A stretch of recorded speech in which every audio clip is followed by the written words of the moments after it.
Hey guys, XBadgerKnight here. Welcome back to Dichotomy of a Character, a video essay series in which I take an in-depth look at some of my favorite characters in film, television, and video games to find out what makes them compelling and well-written.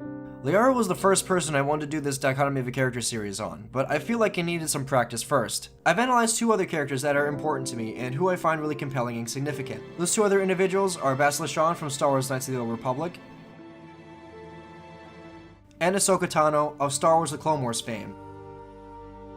A card for those specific videos are going to appear right now in the top right corner of your screen. Check those two videos out. They're some of my best work, I think. If you guys really like this video, make sure you like, comment, subscribe for more stuff, and follow me on Twitter. My Twitter handle is Knight_Badger. Follow me on there in case YouTube's sub box fails. If you guys are really interested in keeping up with my videos and stuff, and anything else that interests me, I really would appreciate it. But without further ado, let's jump right into it. Back in the first episode of the series, where we were talking about KOTOR's Basilishan, I made a promise to you guys. So I leave you with the final battle between me and Malik. And from one Star Wars fan to another, I bid you farewell. And may the Force be with you all. Next time I'm going to do something a bit more different. Maybe a bit more blue. If somebody traveled back in time and told me that in the year 2020, I'll be taking time out of my day to do a character analysis of Mass Effect's Liara T'Soni, I wouldn't know what to say. Well, actually I would. I'd probably say, why the fuck did I not do this sooner? That's right folks, this episode is going to be about Mass Effect's Liara T'Soni, everyone's favorite naive bookwormish Asari turned badass but jaded shadow broker. This video essay will serve as a comprehensive analysis of Liara's characterization and character growth throughout the OG Mass Effect trilogy. We'll cover everything from the first time we meet her in Mass Effect 1 on Therum, to when she and Shepard ran toward the beam on Earth in a last-ditch effort to save the galaxy from certain extinction. But before we get into the actual video, I would like to state some ground rules that I put upon myself for this video. We will be romancing Liara in this video and not anyone else. There will be no cheating on her in Mass Effect 2 and 3. We will also not be using any mods from Mass Effect 3 that alter vanilla dialogue, such as Back Off, ME3 Recalibrated, Lime, or the Mass Effect Happy Ending mod. I will, however, be using cosmetic mods only made for Liara in this video. It is very likely that I will do another Dichotomy of a Character episode on someone like Ashley or Tali in the Mass Effect trilogy, with their appearances being modded. Also, for the sake of brevity, I will be referring to Shepard as him, despite what footage I show in my video. As far as I'm aware, there's no change in dialogue between Jennifer Hale's performance as FemShep and Mark Muir's performance as MaleShep in regards to Liara. So please, try to get your Mass Effect feels in a twist. But after all, this video is about Liara. So without further ado, let's get into the opening context section.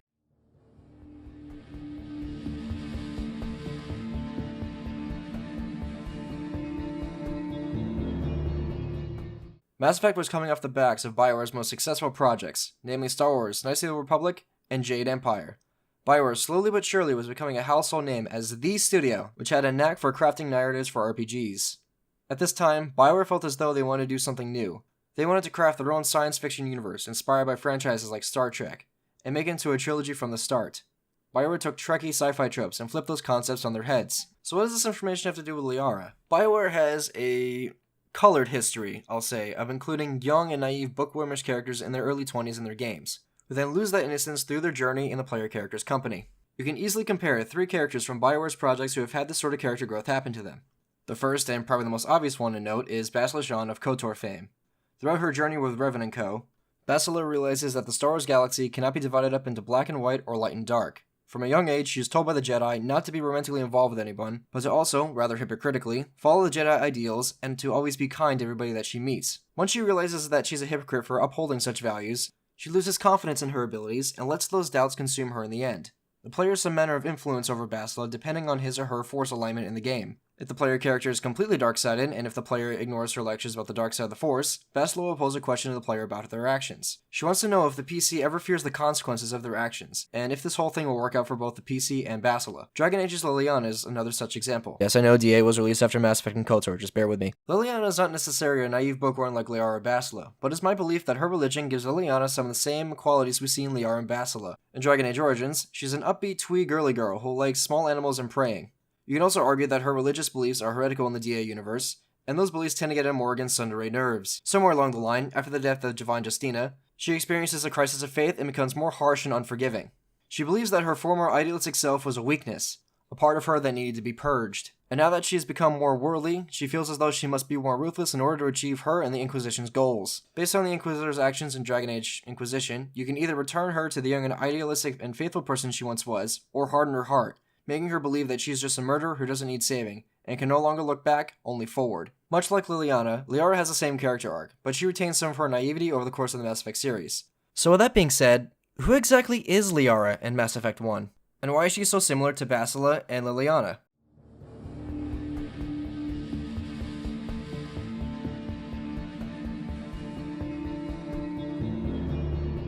In Mass Effect 1, we are first introduced to Liara on Therum in a Prothean dig site. And yes, I'm aware you can get Liara as late as after Virmire. However, in the Mass Effect community, that is known as a dick move, so we will not be doing it in this video. Liara in Mass Effect is a specialist in Prothean history, and I feel like diminishing her role in that story is stupid. Plus, we also won't get to see her thoughts on Shepard's actions throughout the first game, which are actually pretty sparse due to those same narrative constraints and reasons. She doesn't comment on much, and other squad members often overrule her chances of speaking. Hell, I seriously think that Ashley has more dialogue in the first game, and the first game only, than Liara says in Mass Effect 1 and 2 combined. As a result, I have more to say about her in Mass Effect 2 and 3 due to these issues. So what can we glean from the limited amounts of character development Liara has in the first game? Liara is consistently characterized in the first game as a naive bookwormish misfit who has learned throughout her life to become self-reliant due to her age. As someone who's considered very young by Asari standards, Liara tries to appear modest in almost all conversations with Shepard and with other crew members of the Normandy. She never lies and is generally altruistic, something that Ashley makes fun of, much like Morgan makes fun of Liliana in Dragon Age Origins. This is important to note, as everyone on the Normandy seems to distrust Liara on some level or another due to her mother's involvement with Saren. Shepard can also bring her along to Noveria to check on her mother, and she becomes very alarmed when she realizes that her mother was recently in Port Hanshan on Noveria. Shepard gives her the option to return to the Normandy if she's not up for the task, but Liara says that she is, partly due to Shepard's trust. Has anyone unusual passed through here recently? Unusual? An Asari matriarch passed through a few days ago. Lady Benezia. Benezia? She is here? Can I speak with her? Benezia left for the Peak 15 research complex days ago. To the best of my knowledge, she's still there. Good. Give us directions and we'll be on our way. You'll need to ask Administrator Analeas for clearance to leave this port. Where can I find the Administrator? His office is on the main level, left at the top of the elevator. Understood. Can we go in now? Of course. If you need any help, you can ask me at the Administrator's office. She is here. I can't believe it. I imagine you want to talk to me, Shepard. About my mother. No, I don't. I trust you, Liara. You may not be military, but you're part of my crew. Thank you, Shepard. That means a great deal to me. After Liara and Shepard fight Benezia, Shepard can go and check on her to make sure she's doing okay. Liara tells Shepard that she's not going to mourn the Benezia she's seen die while under Saren's influence. She wants to mourn the mother and woman that she's known all her life as a child. If you are here to talk about Benezia's death, you need not bother. She brought it upon herself. Don't pretend it doesn't bother you. She was your mother. She was. But she was not. I prefer to remember Benezia as she used to be, before she was corrupted by Sovereign's power. The best of your mother lives on in you. Her determination, her intelligence, her strength. That is kind of you to say. I appreciate your concern, but I am fine. Benezia chose her path, just as I have chosen mine. I am with you until the end, Shepard. Speaking of Liara's mother, Liara has a somewhat troubled relationship with her mother. They haven't spoken to each other in years due to Liara being a pureblood. Calling someone this is a great insult among Asari. I am what is sometimes called a pureblood. Though no Asari would ever be cruel enough to say the word to my face, it is a great insult among my people. Liara's mere existence has driven her family away from each other. It is possible Benezia's partner was embarrassed by their union. She may have been too ashamed to publicly acknowledge me as her offspring. She's a daughter of an Asari matriarch, and she spends it on dig sites alone. There's gotta be some social pressure with that Liara is not really too fond of or comfortable with. Perhaps this is also why she preferred the solitude of said dig sites too. She's among colleagues and friends. No one would try to be disparaging towards her. They're all working for a common goal after all. But rather paradoxically, this label has kind of driven Liara to be the best that she can be. In Mass Effect 1, she states that she has spent the past 50 years of her life being the best archaeologist that she can possibly be and researching Prothean ruins. If Liara was slightly older and born under different parents and different circumstances, her research would have gotten some traction. It's weird that she's processed her mother's death so quickly and doesn't take time to grieve and mourn. She even tells Shepard not to worry about her. The reason why I think Liara acts like this is due to her troubled history with her mother and how she kind of evolved from that relationship. I like to think she's internalized all those insults about being a pureblood, and she's kind of owned it in her own special way. She imagines herself a burden upon the Asari and upon her family and upon her mother. So telling Shepard not to worry about her or her feelings and emotions is just weird because of that. It's just wrong. As someone who generally plays a Shepard who cares a lot about Liara, this has always frightened me about her. The fact that Liara isn't in tears aboard the Normandy after seeing her mother perish in front of her very eyes is scary. I won't be moved by sympathy, no matter who you bring into this confrontation. Liara's here because she's a member of my crew. Indeed. What have you told him about me, Liara? What could I say, Mother? That you're insane? Evil? Should I explain how to kill you? What could I say? Any sane person will be bawling her eyes out, especially since Asari like her and her mother can live for 1,000 years. I have no idea how long Asari is supposed to live with her parents, to nest with them. But Liara had to have lived with her mother at the very most for about 50 years, so it's really weird she's not upset. Mother! Good night, little wing. I will see you again with the dawn. Now, let me be clear. I'm not insinuating that Liara has some sort of mental illness or that she's a sociopath or whatever. I am simply saying that she lacks the social skills to healthily deal with traumatic incidents due to her upbringing. We'll talk about this more when we get into Mass Effect 2, but keep this in mind. Now, there's certainly some discussion to be had about Liara's drastic leap from bookworm to unfeeling information broker in Mass Effect 2. Some will call it unrealistic and character-breaking. However, I do think that Bioware laid the foundations for that here. She hasn't gotten the chance to socialize with real other people outside work and focuses all her energy on her studies to the point of exhaustion and starvation. This trait could evolve into ruthlessness if, say, another certain role model and her lover tragically dies trying to save her. After her mother's passing, Liara essentially becomes the Normandy's foster child. She's the only person that doesn't have a home to go back to or a role model to look up to other than Shepard. Tali has the migrant fleet to return to after a pilgrimage. Garrus could return to Seasick with Shepard's good word. Ashley could easily take some shore leave and go hang out with her family. Erix could always return home to Tuchanka or find some more mercenary work outside the Normandy. Liara has nobody else to rely upon but Shepard and the crew. So naturally, being the young and impressionable Asari she is, Shepard's personality is ingrained into her over the course of the game. Due to Shepard's mere existence, Liara is inspired by him to do better and to be the best possible person that she can possibly be. However, she can't read a room and she's a bit socially inept, at least in the first game. When Liara becomes interested in somebody, such as Shepard, she comes across as nosy, sometimes causing gas with people she speaks with. I did not mean to insinuate. I never meant to offend you, Shepard. I only meant that you would be an interesting specimen for an in-depth study. No, that's even worse.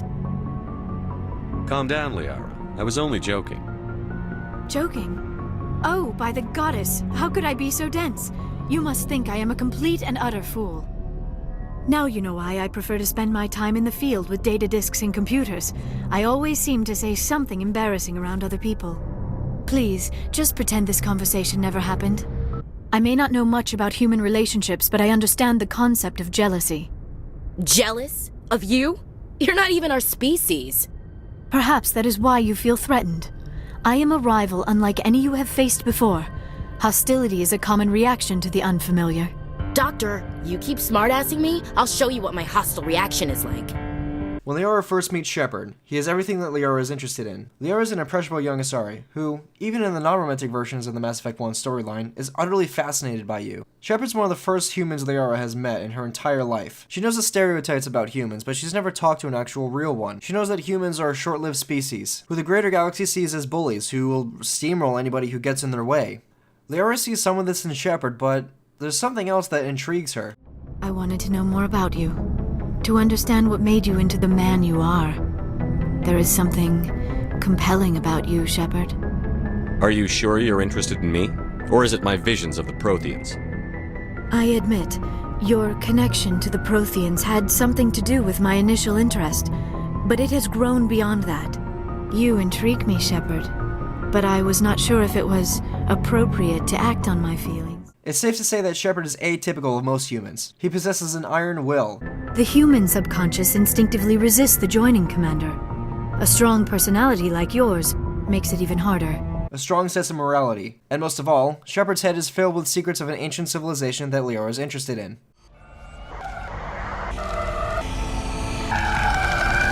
That was incredible.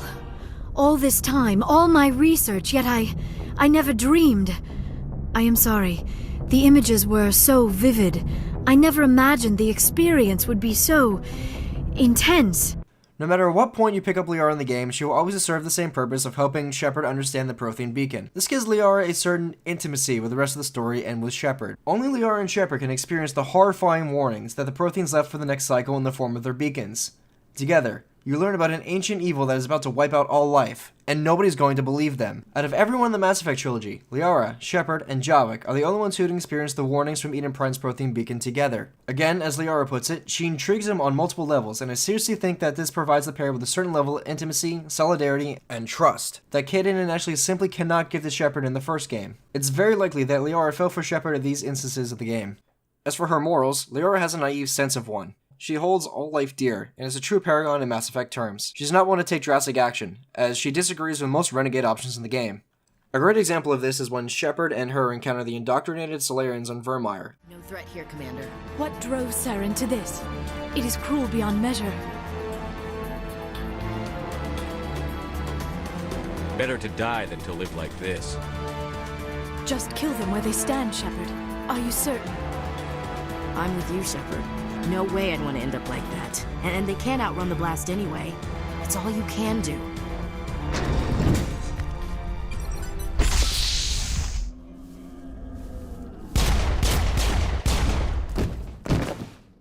To kill or save the Arachnite Queen.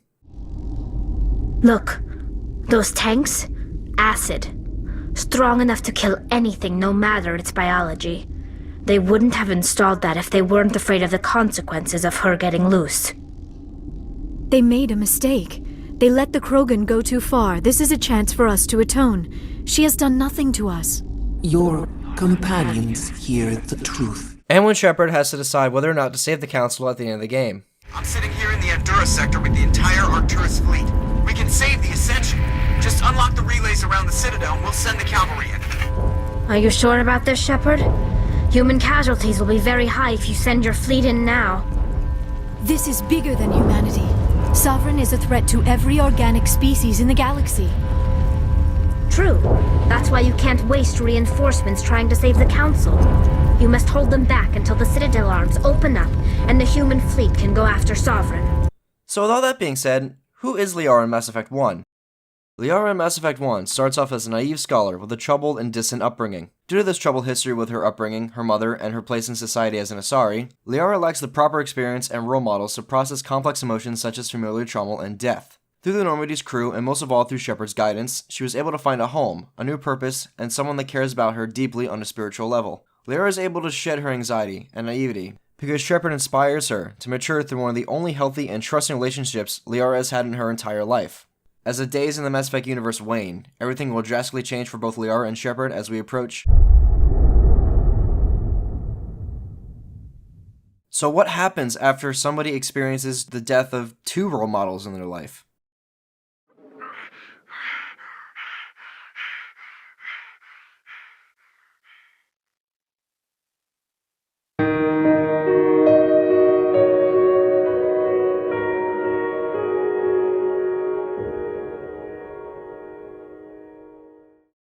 God, I love this game! At the opening of Mass Effect 2, we see Liara begrudgingly leaving Shepard before he's spaced by the Collectors. Joker's still in the cockpit.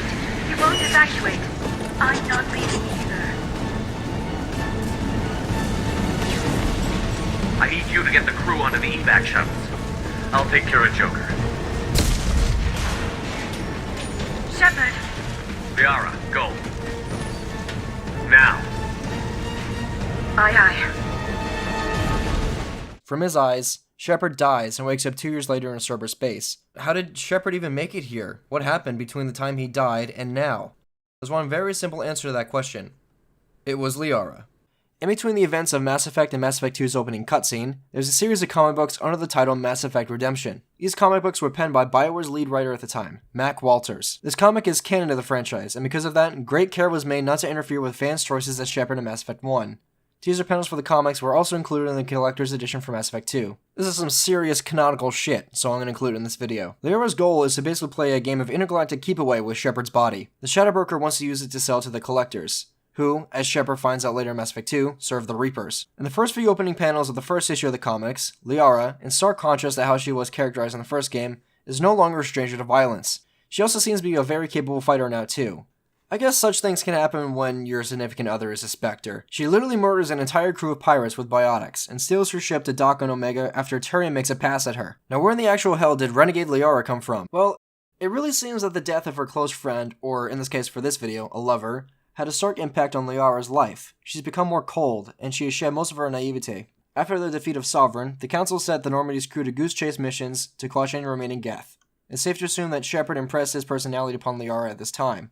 All that fighting they've done together, all the combat that they've seen, all the stories they might have heard and shared with each other might have hardened Liara's heart. In her own words, Liara is still very young by Asari standards, which leaves her open to oppression from outside forces. I'm sure Shepard didn't want Liara to go full renegade, but after his death, she has nobody to lean on for support anymore. After all, the only person she relied upon and cared for was now dead. As Joker says in Mass Effect 2, after Shepard was gone, everyone sort of just drifted apart. Garrus tried being a cop again, Tyler went back to the fleet to eventually get her own command, Rex went home to reunite the Krogan clans, the Vermeer survivors stuck with the Alliance, and Joker joined Cerberus. At the end of the comics run, Liara runs into Miranda and Cerberus, who rescues her and Farron from certain death. The elusive man believes that someone with a personal drive to get Shepard's body into Cerberus' hands is more capable than anyone that he can hire. Liara is obviously a little apprehensive about this. She's an Asari, and Cerberus, to her kind, is a little more than a human terrorist organization.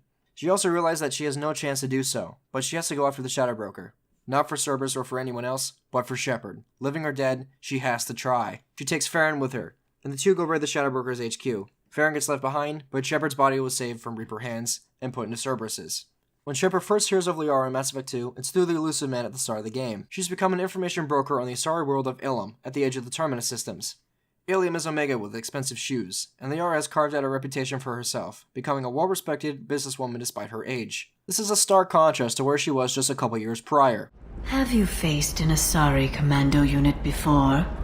Few humans have. I'll make it simple.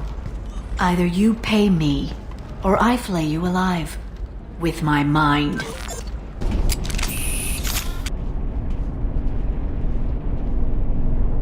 Can you hear me out there? I'm trapped. I need help. Shepard finally reunites with Liara and Ilium, and the two share a moment. She tells us what she's been up to after Shepard's departure. Shepard! Nixeris, hold my calls.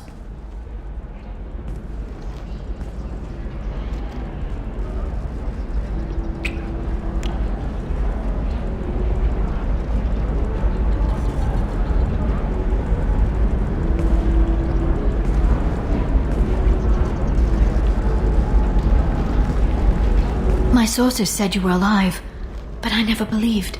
It's very good to see you. You're threatening to flay people alive now? Oh, that was just a customer unhappy with the information he received. He'll pay. They always do. Ever since I helped you stop Saren, people have wanted to be my friend, or not be my enemy. I've set up a respectable business as an information broker. It's paid the bills since you... well, for the past 2 years. And now you're back, gunning for the collectors with Cerberus. If you know that, then you know that I could use your help. I can't, Shepard. I'm sorry. I have commitments here, things I need to take care of. What kind of things do you need to take care of? Are you in trouble? No trouble. But it's been a long 2 years. I had things to do while you were gone. I have debts to repay. Now here's something funny, this clip I'm about to show you. I've never seen it before. I simply cannot figure out how to trigger it. The channel I pulled this video from states in the comments that you need to uninstall the Lawyer of the Shadow Broker DLC to get this line from Liara. The problem is, I was already about 20 hours into the game, and I didn't want to mess up my save or start over because of these goddamn minigames. Can anyone down in the comments section confirm this is how to activate this dialogue scene? This line is pretty crucial to Liara's character and her motivations, and it also shows how she feels about her decision to give Shepard to Cerberus. I find it odd that Bioware would overwrite this bit of dialogue with the DLC, if that is the case. I wish I knew how to capture it on my rig at 1080p and at 60 FPS. Anyway, here's that clip in question, and I apologize again for the low quality. What's the next step in your hunt? Now I gather information, peel away layers of lies, and shine light into the shadows. And when I find the Shadow Broker, I hit him with a biotic field so strong that what's left of his body will fit into a coffee cup. That anger can't be just from what you've told me. What else happened between you and the Shadow Broker? Did Cerberus ever tell you how they recovered your body? I gave it to them. I gave you to them, Shepard. Because they said they could rebuild you. And to do that, I had to take it from the Shadow Broker, who was going to sell your corpse to the collectors. Why didn't you tell me about this before now? Because I screwed it up, Shepard. I barely escaped with my own life. And when I gave you to Cerberus, I told myself I was doing it for you. For a chance to bring you back. But I knew Cerberus would use you for their own business. And I let it happen. Because I couldn't let you go. I'm sorry. You did the right thing, Liara. My mission is important. I couldn't do it if you hadn't given me to Cerberus. Thank you. I was afraid you'd hate me. So that's why I must destroy the Shadow Broker. For what he did to my friend, and to you, and whatever he's doing with the collectors. Be careful out there, Liara. Don't turn into the thing you're hunting. Says the dead Spectre working for Cerberus. Don't worry, Shepard. I'm not my mother. Everything I'm doing of my own free will. For better or for worse. No. Is there anything else I can help you with? Liara tells Shepard that she was responsible for Cerberus resurrecting him. She feels horrible for not letting Shepard rest. She just couldn't let go yet. Liara said something about debts to repay. I wonder if any of these debts have anything to do with the Shadow Broker.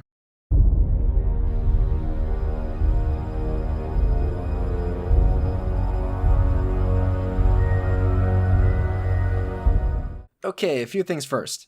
I like to tackle all of Mass Effect 2's DLC after I blow up the collector base, and that includes Liara the Shadow Broker. The suicide mission is still stressful to me even 10 years after the game's release. Despite knowing almost all the possible outcomes for Shepard's team, I can't not focus on it first. However, if you choose to do the DLC before the suicide mission, some dialogue changes do occur. Liara and Shepard will talk about Horizon, and what the Vermire survivor said to Shepard. If somebody dies on the suicide mission, Liara and Shepard will talk about that too. Like I did before with the variations of Liara's dialogue in Mass Effect 1, I'm not going to include the footage of it here. The dialogue is similar and achieves the same goal from a writing standpoint about Liara's relationship with Shepard. I will also not be including any cut dialogue from the DLC, as it's not part of the game, and therefore cannot be used to analyze Liara's character. I generally treat cut content as a curiosity, and I do find some of the content interesting. As much as I really want to include dialogue where it's implied that Shepard could assume the role of the Shadow Broker at the end of the DLC, or the possibility that the DLC had both the Paragon and Renegade ending, or even how Miranda and Tali will be love interests for FemShep. That is some cool stuff and concepts that I really want to explore, but I can't. So, as a compromise, I will leave a link to a playlist with those respective videos in the form of cards in the top right corner, which will appear now. Do come back though, we're not done yet. And as usual, we finally start the DLC by giving Liara a tip about the Shadow Broker's location. Liara is incredibly relieved by this information. Ever since Shepard died, she's been consumed by vengeance. But now, as Liara says, "You okay?" I've spent 2 years plotting revenge. Now I have the chance to make it a rescue. Let me help. I'll come by your apartment. Okay. Hopefully I'll have a plan by then. Thank you, Shepard. Shepard's then promptly summoned to Liara's apartment, which is a crime scene. Someone tried to assassinate her from the outside. There's bullet holes everywhere. We also meet Tila Vizier, an Asari Spectre who's working on Liara's case. I'd love to see another edition of a Spectre here, even though it's really short-lived in the DLC. The group of Spectres that are in Mass Effect 1 are really small. It really comes down to you and Saren. There's nobody else out there who's trying to help you. The fact that we get to see Vizier as another Spectre in the Council's employ is really cool. Vizier catches us up on Liara's case. The assassin who took potshots at Liara didn't count on her having a personal kinetic barrier shield. I like to call this a bit of character growth for Liara as well. Mass Effect 1 Liara doesn't really get deception, or isn't really worldly enough to understand that people might be out to kill you. Sure, she may make a passing thought about it, but she may not take it seriously. Liara knows what world she's working on. Ilium is just Omega with expensive shoes after all. Also, as another quick side note, I like that Bioware bothered to model a doctorate in archaeology and ancient Prothean history for Liara in her apartment. It's a nice touch, and it's small things like that I love about Mass Effect. Liara leaves us a clue on where to find her, but immediately as Vizier and Shepard roll up to the place, a bomb goes off.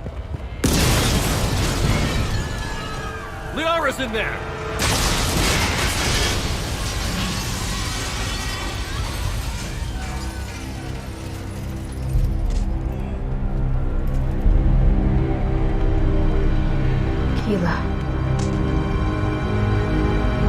They just took out 3 floors to make sure she's dead.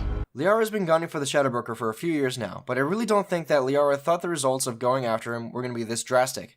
Domestic terrorism that kills innocents? The Shadow Broker's men just bombed 3 floors to ensure Liara is dead. Our 2 Spectres split up to find Liara. Shepard fights through the trade center and catches up with Vizier, who finds Liara's informant, Sakat, very much dead. Liara appears out of the rubble and accuses Vizier of the bombing. She doubled back.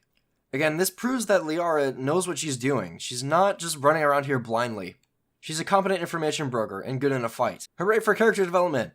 Vizier then makes it personal by saying the Asari equivalent of the N-word. Good guess. Not that you'll ever see what's on it. You pure blood bitch!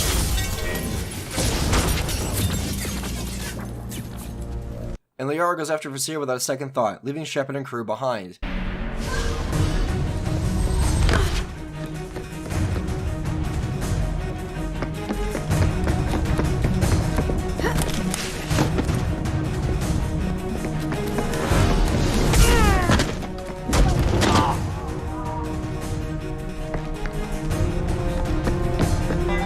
We chase her down in a car. Truck! I know. Truck! I know. There we go. You're enjoying this. And learn a new word of the day. What kind of hotel is this? Azure. It's a luxury resort with an exotic edge. Azure is slang for a part of the Asari body in some areas of Ilium. Where? Mainly the lower reaches, near the bottom. I meant where on the Asari body. So did I. We now know the Asari word for vagina. Fuck Star Trek and Star Wars, Mass Effect truly does have the deepest lore. We catch her to Vizier, and she takes a hostage. And then one of my favorite bits of persuasion dialogue happens. You want Mariana's little boy to grow up without a mommy, Shepard? Thermal clips on the ground now, power cells too. Is that it? What? Vizier, I let the Destiny Ascension die with 10,000 people on board, including the Council. I unleashed the Rachni on the galaxy. So for your sake, I hope your escape plan doesn't hinge on me hesitating to shoot a damn hostage. You're bluffing. Now, Liara.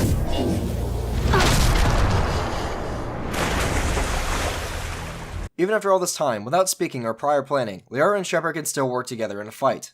Again, this proves that the two still have a history, even though we literally just started this DLC and we haven't seen Liara fight anybody for a couple years with Shepard. Vizier becomes the table, and we have a quick boss fight with her. Before she dies, she has a quick little speech with Shepard. Vizier's dialogue here is important as a narrative device for the player and as a means for Liara's character development, although I don't feel like it's mostly intended for her. You're dead.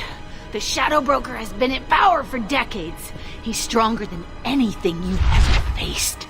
Is that why you sold out the Council to work for him? You think I betrayed the Council? Like Saren? Go to hell. The Broker's given me damn good intel over the years. Intel that saved lives and kept the Citadel safe. So if the Broker needs a few people to disappear, I'll pay that price without hesitation. Spectres don't blow up buildings filled with innocent people. Sure we do. We get our hands dirty so the Council doesn't have to. The Counselors might complain about our methods to soothe their consciences, but they never look too closely. Besides, you're with Cerberus. You have any idea what your terrorist friends have done? I know who they are and what they've done. It doesn't matter. I think it does. You want to judge me? Look in the mirror. Kidnapping kids for biotic death camps. Hell, your own unit on a cruise. And you're with them. Don't you dare judge me. Don't you? I really do think that Vizier's speech is foreshadowing for what Liara will become at the end of the DLC, and her current mental attitude, especially considering the following conversation with Paragon interrupts. Anyway, we have a bit of an argument with Liara, where Shepard becomes concerned about Liara's sudden renegadish behavior, and her relationship with Shepard. Vizier's dead. I'm putting the data through to the Normandy's computers. We can be at the Shadow Broker's base in a few hours. He'll know about Vizier before long, if he decides to kill Farron. We'll get Farron out of there alive, Liara. I promise. I know. You're here to help. Just like always. That's not a good thing? When we first met on Therum, you saved me from the Geth. You fought a Krogan battlemaster while I cowered. Now you're doing it again. And I'm still leaning on you for help. That's what friends do, Liara.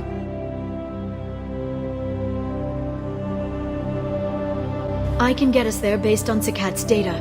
The Normandy's stealth drive will keep them from detecting us. The Shadow Broker's agents are still shooting their way through Ilium. With luck, they won't notice we've left until it's too late. That's a little cold. They killed innocent people. You know what I mean. Do I? When I hit the ground back at the trade center, you went after Vizier without a backward look. A little fall wasn't going to kill you. I had to stay on Vizier. I had to stay rational, make the call, like I did with Sakat. That's Vizier's fault, not yours. Sakat had no idea what the stakes were. I put him in harm's way to get the data I needed. I got him killed. And I'd do it again. But from here on out, things will be simple. Get in, get Farron, get out. And kill anyone who tries to stop us. That's it? That's it. Will you just stop for a second? We'll be jumping several light years. There's time to talk. About what? About us. Shepard, listen, I'm glad you're here. Are you worried there might be terminals you need me to hack? That's not fair. You were dead. I came back. It's not that easy. You can't just come back and have 2 years of mourning suddenly vanish. I'm sorry, Shepard. I can't get into this. For now, let's just focus on getting Farron back. Fine. Shepard's concerned about Liara, very clearly, but I think we can get more insight into her mind if Shepard's romancing someone else. Liara will be rather disparaging towards Shepard's new love interest in Mass Effect 2, depending on who we pick. Except for her comments about Miranda, Jacob, Jack, most of these I would consider low blows, especially where she talks about Thane. About us. Shepard, listen, I'm glad you're here. You worried there might be terminals you need me to hack? That's not fair. You were dead. I came back. Yes, you came back. And now you're trying to take the place of a dying man's wife. Look, Shepard, I'm an information broker. I've learned things. I didn't mean... Look, for now, let's focus on getting Farron back. Fine. Jesus H. Christ, that was just mean. I think it also goes to show how much living on Ilium and being an information broker can really change you. Liara is privy to all this information, whereas Shepard may not be. Liara is lashing out due to stress, and after the DLC, she comes to discuss the same issues with Shepard more amicably and with more maturity. Shepard and Liara make it to the Shadow Broker's base and break in to find Theron strapped to a torture chair that's tied to the power of the ship. The only way Liara is going to get Theron out of this is by killing the Shadow Broker.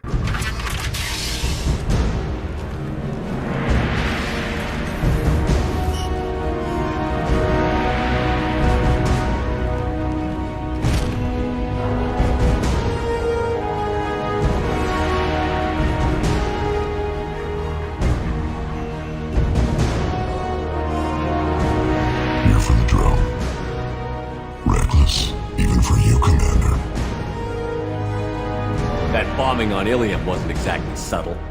Extreme, but necessary. No, it wasn't. Neither was caging Farron for 2 years. Dr. T'Soni, your interference caused all this. Farron betrayed me when he handed you Shepard's body. The Drell is simply paying the price. It'll be pretty hard to run a base this size with no crew. They're replaceable. Your arrival is barely an interruption. Someone was bound to come after you for working with the Collectors. It was a mutually beneficial partnership. Fortunately, the Normandy's IFF will let me salvage the remains of the Collector's base. Enough talk. My operations are too crucial to be compromised by a traitor. You're quite confident for someone with nowhere left to hide. You travel with fascinating companions, Doctor. I'm obliged you brought along Ms. Godo T'Soni. That gray box she's hiding is priceless. You're not putting a hand on anyone.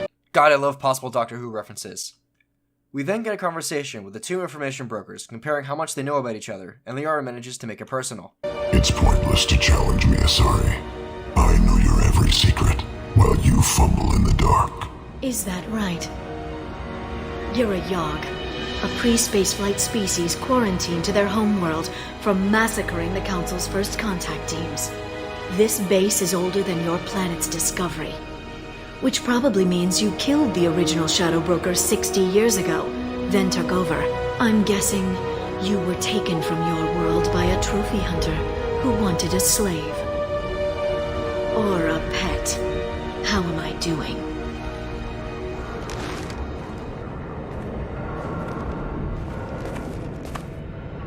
Liara, if you're ever to burn somebody like that again, please send them a list of burn centers in the United States. This is probably one of my favorite boss fights in the entire trilogy because it's just Shepard and Liara boxing the shit out of a huge Yogg. Then we do this the hard way. What is this? What the hell is this? My God, I don't believe it! I don't either! My God, I don't believe it! That look of disbelief on the face of the Undertaker has turned into a look of rage! Tombstone! It's comical and just a little funny and silly. Box the shit out of him more, and eventually she vaporizes him with his own shield system.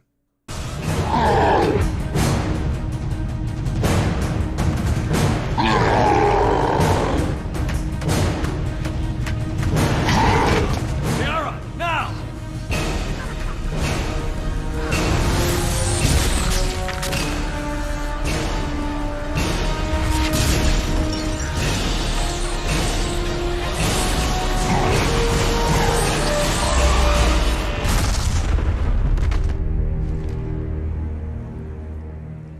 Liara has won. Finally, she's completed her quest for vengeance after running herself ragged for almost 2 years. The game also doesn't waste this opportunity to have Liara react. Watch this clip and pay attention to how Liara acts and how the game uses cinematography to convey Liara's thoughts, all without a single word being said by her favorite Asari.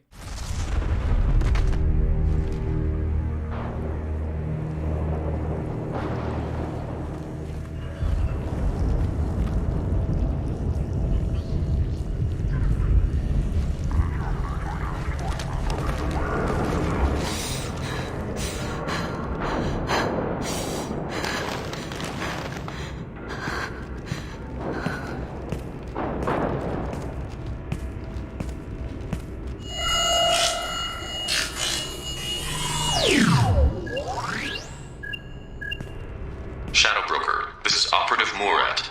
We've had a momentary connection failure. Can you confirm status? Operative Shora requesting update. Are we still online? Shadow Broker, I've lost our feed. We're online and awaiting instructions.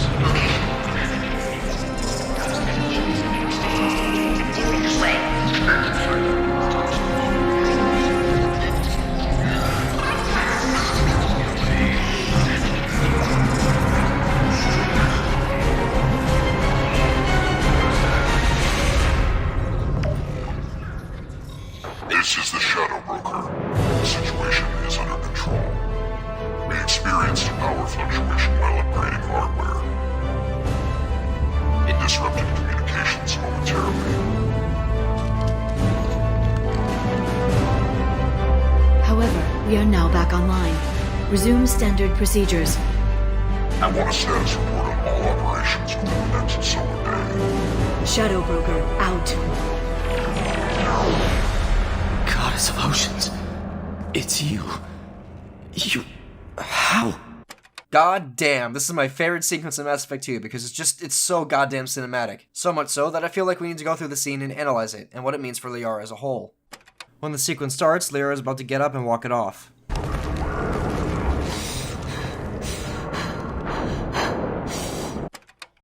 And then a single note drops in the soundtrack after the first message from Operation Murat comes up. Shadow Broker, this is Operative Murat. We've had a momentary connection failure. Can you confirm status? Then another message comes in. Then another. Then another. And then another. It's all the Shadow Broker's resources and agents trying to contact each other and make sure they're still employed. Liara gets a close-up shot of her face and then her eyes.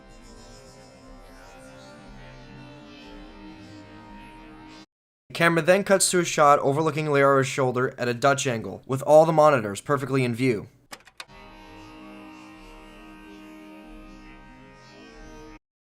And then it gets back to extreme close-up of Liara's eyes, frantically darting about the room. She's trying to make sense of all this chaos. The camera cuts back to another extreme close-up of Liara's eyes, still darting around, and then closing slowly, and we see her bowing her head as a dolly zoom occurs.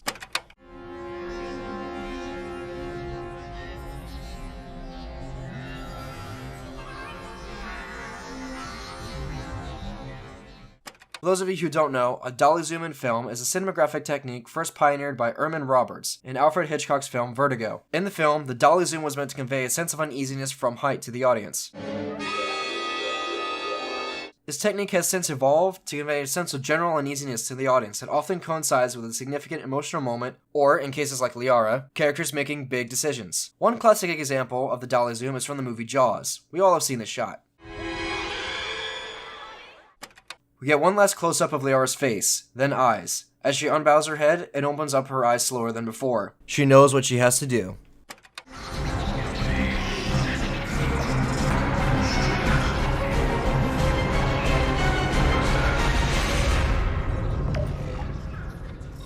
This is the Shadow Broker.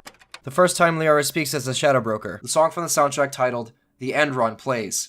The situation is under control. We experienced a power fluctuation while upgrading hardware. It disrupted communications momentarily.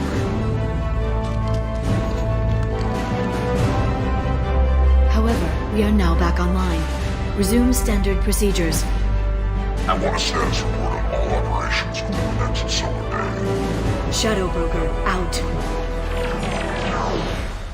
The only other time this track is used is during the suicide mission, directly after Shepard and crew disembark from the Normandy to go split up into two teams to take down the Collectors.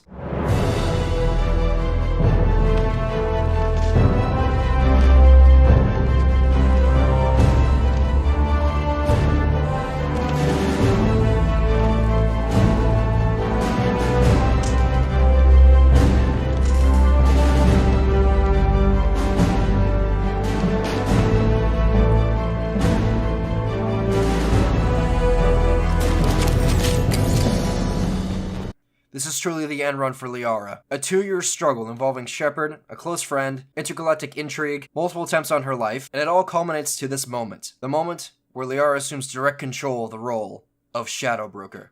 After all she's been through, she feels a huge amount of catharsis and breaks down in tears. Shepard hugs her and the two share a moment.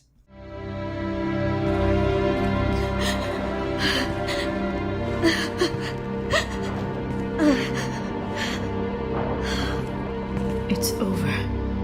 It's finally. For 2 years.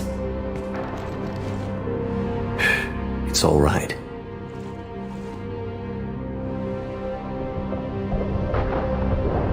It's been 2 years.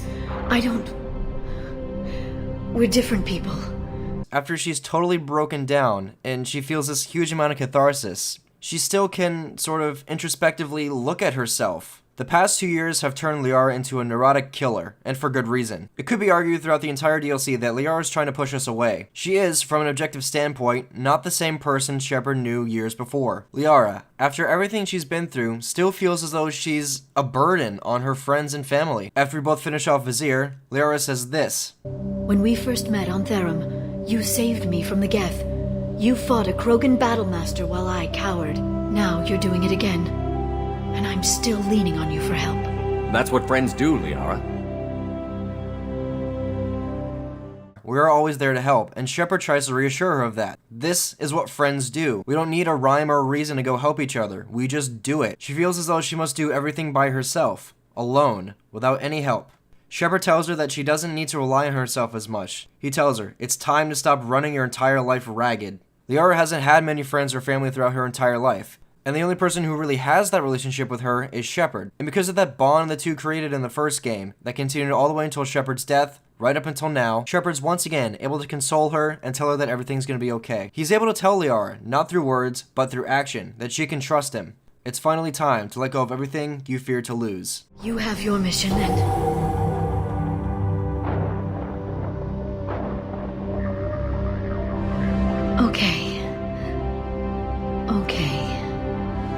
Okay. In a rather mature move for somebody of her age and background, Liara's not sure if she could pursue Shepard anymore in a romantic relationship, and she makes this clear. To Liara, too many things have changed between them, and she doesn't believe that it could work anymore. However, Shepard shows her that despite all she's been through, how much of a jaded and angry person she's become, that they at least have to try. Like Liara did so many years ago, she places her absolute trust in him again, that things will work out between them both in the upcoming months. Question for you guys. What do you do after 2 years of wanting nothing but vengeance? What happens to Liara now? We've seen Liara in the past 2 games go from being a student who is really socially awkward to someone who's really capable in a fight. Someone who isn't afraid of violence and for standing up for herself. For someone who lives as long as Liara, as an Asari, 2 years. 2 years is all it took for her to act like this. Liara also doesn't assume the position of Shadowbroker out of fear. She takes a moment to collect herself amidst the chaos and makes a conscious decision to take the job. Whereas the last Shadowbroker made a conscious decision to run the organization for profit, Liara wants to turn it around and make it better, to help Shepard prepare for the upcoming Reaper invasion most of all. Shepard invites Liara up to the Normandy's cabin for a drink. Out of anybody else in the galaxy, she and Shepard deserve one. They need a little R&R. The two set aside their problems for a moment, and Shepard does something which is almost unprecedented in the past 2 games. How are you actually doing, Shepard? I mean, really. Not what you tell your squad to keep morale up.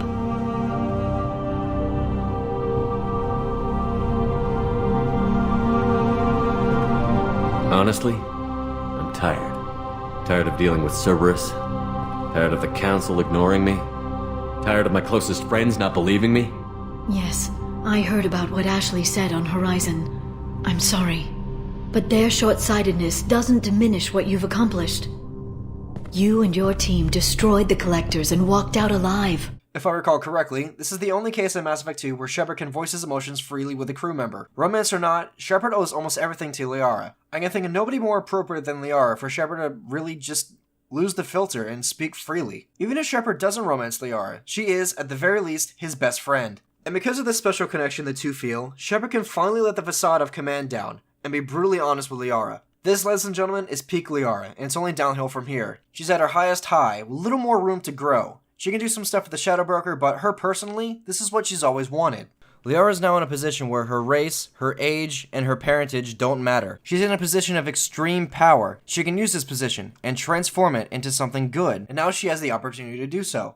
On the Shadowbroker's pedestal, she can really just take control of the galaxy. As she mentions, give her 10 minutes and she can start a war. She only gets knocked from this pedestal when Javik is woken up in Mass Effect 3, but again, we'll get to that in a bit. Duty calls for both characters, and they go their separate way once again.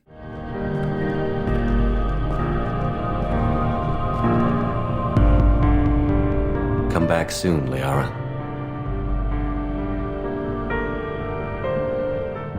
So with all that being said, who is Liara in Mass Effect 1 and in Mass Effect 2? Liara is an impressionable young Asari. Even in the non-romantic versions of Mass Effect 1, Shepard is one of the first humans she's ever met. While hunting down Saren, somewhere along the line, Liara is incredibly intrigued and fascinated by Shepard. She just can't let you go. And because of that, she falls head over heels for you. Together, you learn about an ancient evil that's going to wipe out all life. And then Shepard dies. Because Shepard has made such a huge impact on Liara's life, she goes out of her way to slight the Shadowbroker to retrieve your body. And because she can't let you go, she gives you to a human terrorist organization that has promised her an infinitesimally small chance of bringing Shepard back to life. Shepard comes back, helps Liara even the odds, and as they both chase after the Shadowbroker, Shepard and Liara make attempts to rekindle the relationship, even though the two are completely different people now, with different missions and objectives. As Liara leaves the Normandy, Shepard gets a call from Hackett, asking him to do some domestic terrorism. Shepard, you have become an annoyance. I'm also going to annoy more than you after blow up this mass relay. Evidence against you is shoddy at best, but at some point, you'll have to go to Earth and face the music. I can't stop it. But I can and will make them fight for it.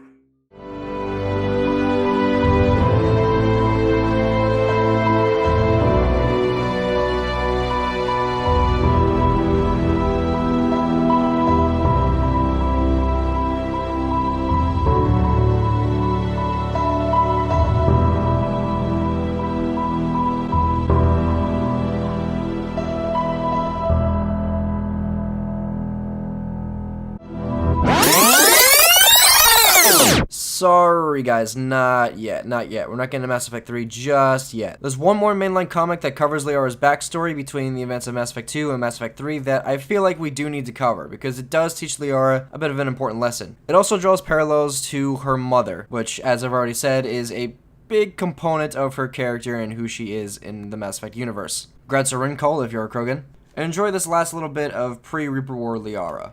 Before we get to Mass Effect 3, there's another comic that I feel like I need to talk about, as it teaches Liara an important lesson going into the third game, or at the very least, the beginnings of a very important lesson for Liara to learn. This comic book series is called Mass Effect Homeworld. There are 4 issues in the series, and each issue covers the backstories of James Vega, Tali'Zorah, Garrus, and Liara in the lead up to Mass Effect 3. In this issue, Liara is trying to live up to her promise to help Shepard with the upcoming Reaper War by searching through every known Prothean dig site in the Milky Way galaxy. She starts on Thessia and ends up on the Drell homeworld, running into Cerberus along the way. There's a couple times in this book where Liara is told to control her personal passions. And that this is the lesson I think the book is trying to get across for Liara as some sort of character development for her. Liara is a quiet, young, and timid person, for an Asari at least, and she now wields the most power in the Milky Way galaxy as the Shadow Broker. Liara is probably one of the most driven people in the entire galaxy. So driven that, in her new position of power, she's susceptible to an equal amount of corruption. Liara needs to realize that by being such a driven person, and having all these personal passions of hers, and being in this position of apex power, that such power and such passions could lead to her personal downfall.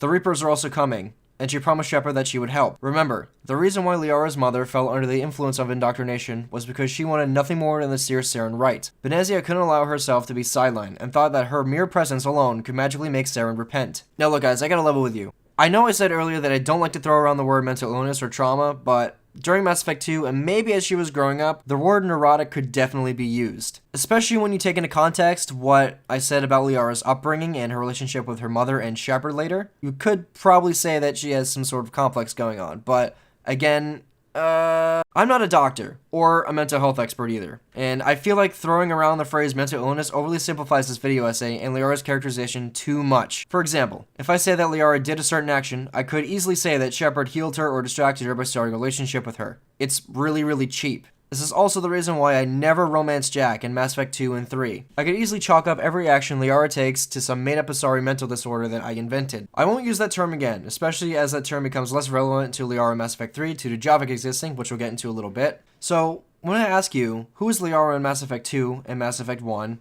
I would say this. Liara in Mass Effect 1, as I've characterized her, is a very driven individual due to her past. This allows her to focus on something with unrelenting pinpoint accuracy.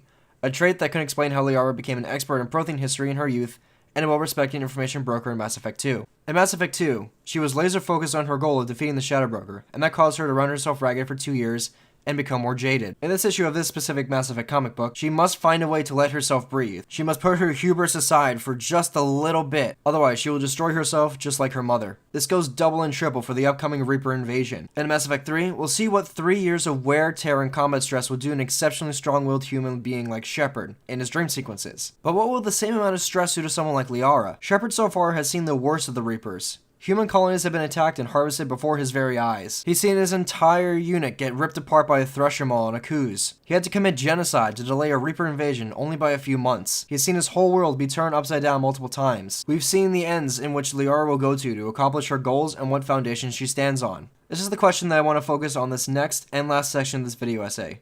What happens when Liara's world, everything that she knows, loves, and values is destroyed as the truth comes crashing down upon her?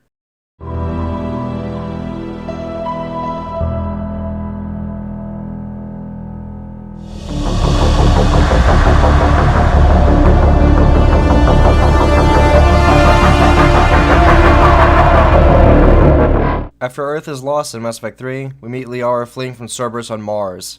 As luck would have it, Hackett sent her here to help research Prothean artifacts in a desperate attempt to gain any edge over the Reapers. Liara hasn't lost her touch. She's still a killer, but she's much more mature when she goes about taking a life. Seeing Liara double tap and brutalize these Cerberus troopers always makes me feel a little bit uneasy, but besides the point. As we find out later, Cerberus troopers aren't exactly human, but I still can't help but feel that way.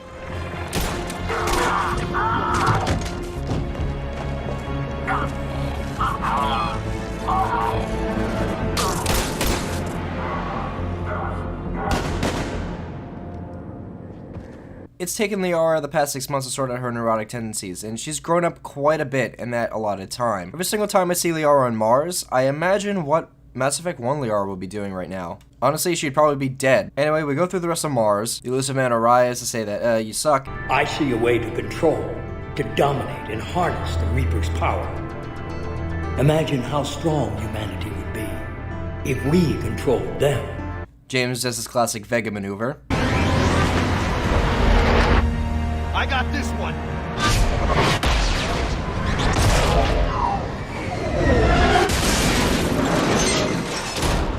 And Ashley gets her head slammed to the side of a shuttle. Somewhere along the way, the crew of the Normandy gets a tip from the Alliance about a Prothean artifact on Eden Prime, where this whole adventure began in the first place. Liara's world is about to get rocked when the team finds out what Cerberus is actually here for.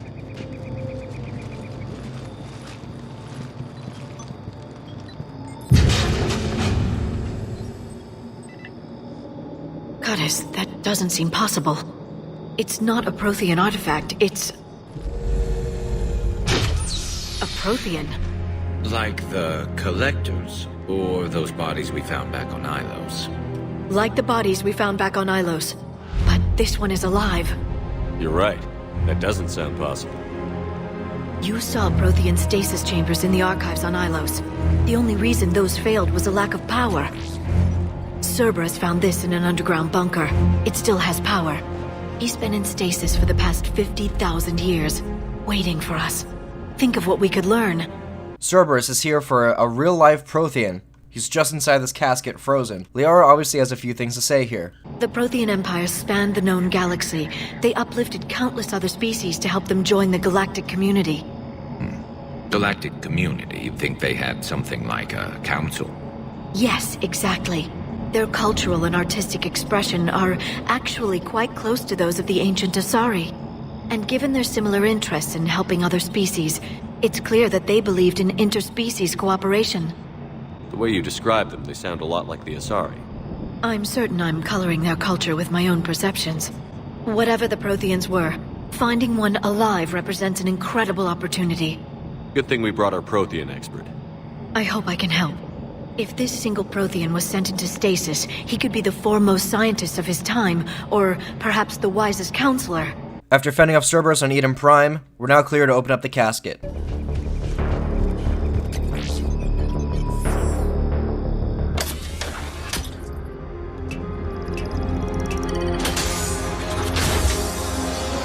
you've got it. Goddess.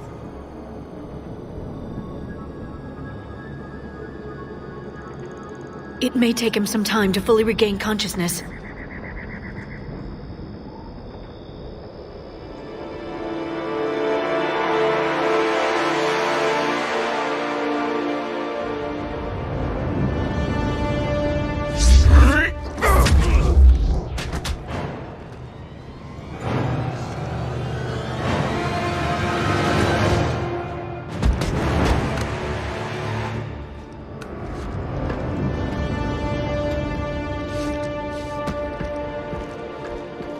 Be careful, he's confused.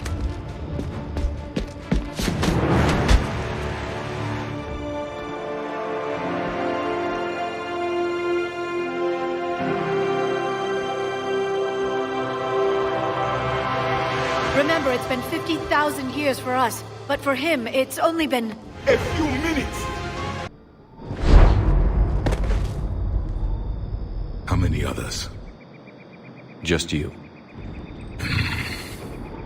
You can understand me? Yes. Now that I have read your physiology, your nervous system, enough to understand your language. So you were reading me, while I was seeing... our last moments. Our failure. Your people did everything they could. They never gave up. And I could use some of that commitment now. Shepard, whatever you did got Cerberus interested. Asari. Human. Turian. I am surrounded by primitives. It's not safe here. Will you join us? You fight the Reapers? Yes. Then we will see.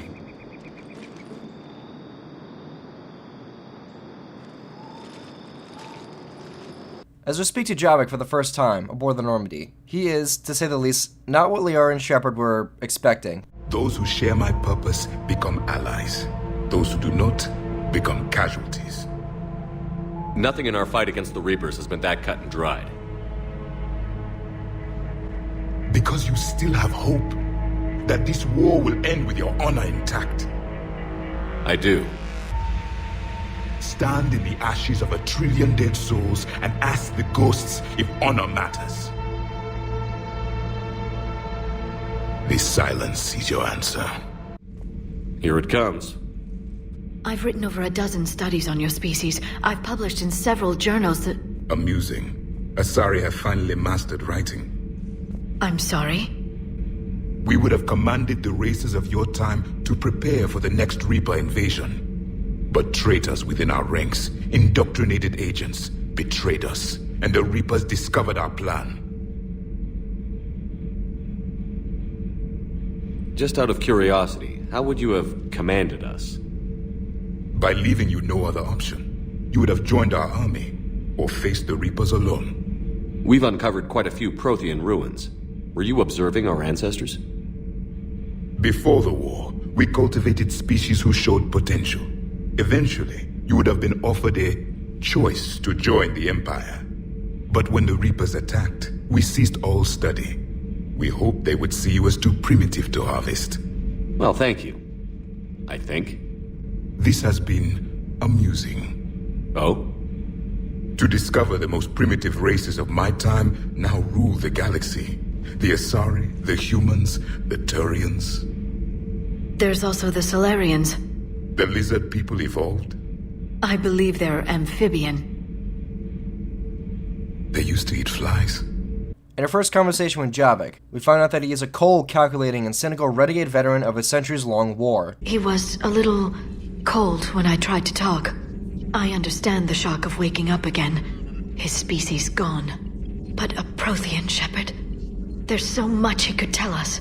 He's become this way of necessity. He has known nothing but war and conflict his entire life. He was the shepherd of his cycle, and now he wants nothing but vengeance. I am the anger of a dead people, demanding blood be spilled for the blood we lost. Only when the last Reaper has been destroyed will my purpose be fulfilled. I have no other reason to exist. But I will help you fight. And the last thing the Reapers hear before they die will be the last voice of the Protheans, sending them to their grave. If you don't mind, I have a few more questions I'd like to ask. Liara was expecting him to be a scientist, or some sort of historian. Instead, she got a warrior who cares not about his culture, life, or where he comes from. I was a soldier, not a scientist. Skilled in one art, killing. In academia, Liara is what is known as a romantic. There's a period in human history in the 1800s that reflected this attitude in the arts of the era. Symptoms of this era included major emphasis on glorifying past eras of history and their associated works. In this era, old works of art were preferred rather than the more modern and contemporary works of the time period. This era also saw artists attempting to recontextualize the works and deeds of previous artists through the lens of individuality and conveying of emotions. This is something that Liara herself is guilty and somewhat aware of, as she knows that she's colored some of the Protheans' history with some of that of the ancient Asari. I'm certain I'm coloring their culture with my own perceptions. As we'll find out later, both cultures evolved from a hunter society, so it is reasonable for Liara to do this, but her passions get in the way of the truth. Javik is everything that Liara doesn't want from the culture she spent her entire life studying. Liara has several off-screen conversations with Javik, where she comes to realize that her entire life's work was wrong and her judgments of the Protheans were wrong as a whole. As we learn from Javik, the Protheans before the war were an imperialistic and Darwinist people, who inflicted terror upon the galaxy as the one and only dominant species within the Milky Way. All races eventually called themselves Prothean, and if they did not, they were crushed. The reason why I say Darwinist is because the Protheans were very much so. They called it something different, but they were very much so a Darwinist people. They had a term for this, called the cosmic imperative. They believed that evolution was the driving force in the universe, and that the strong must flourish by dominating the weak for the greater good of all. That is to say, the strongest and most evolved people in the galaxy should rule over the weak and less evolved, for the greater good of all. I believe some of the crew wishes to be my friend. That is not my purpose here. Theoretical particle physics based on specialized base 12 mathematics aren't exactly my specialty. And Javik is his usual forthcoming self. I'd trade my last 100 years to resurrect even one Prothean scientist to help us.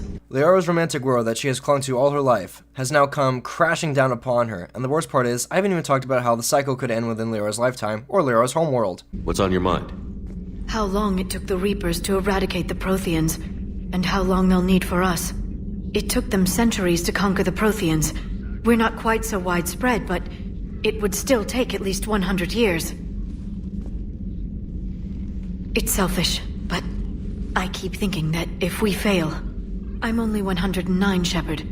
I could live to see the entire cycle come to an end. Her age is now a burden upon her once again, but this time it has actual serious ramifications. If Shepard doesn't win this war, she could turn out like Javik, and regress out of necessity to the cold and calculating being Shepard knew in Mass Effect 2. In some memos Shepard can read, Liara goes back over her old notes she made as a student at various Prothean dig sites. They must all seem so stupid and childish to her now, only 3 years later, which must be hurting her quite a bit. 3 years to an average Asari must seem like nothing, a blink of an eye, but to Liara, her life has changed drastically in that short time. In this allotted time, she's found a loving and caring relationship in Shepard, she's seen her mother die before her eyes, she's seen her theories about galactic cycles of extinction be verified in the worst way possible, and now she's here, in a little extinction war that she could live to see the end of. First the Reapers came for Earth, and now, all that's left is Thessia. The Reapers have finally made it to Liara's home. Shepard, that's my home down there. I have to go. Then get to the shuttle and let's do this.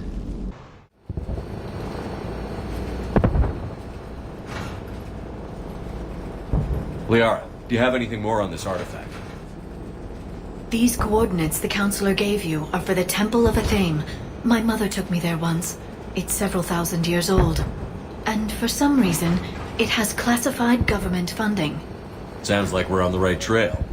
What if we're too late? My people are dying down there. Your empathy is a weakness.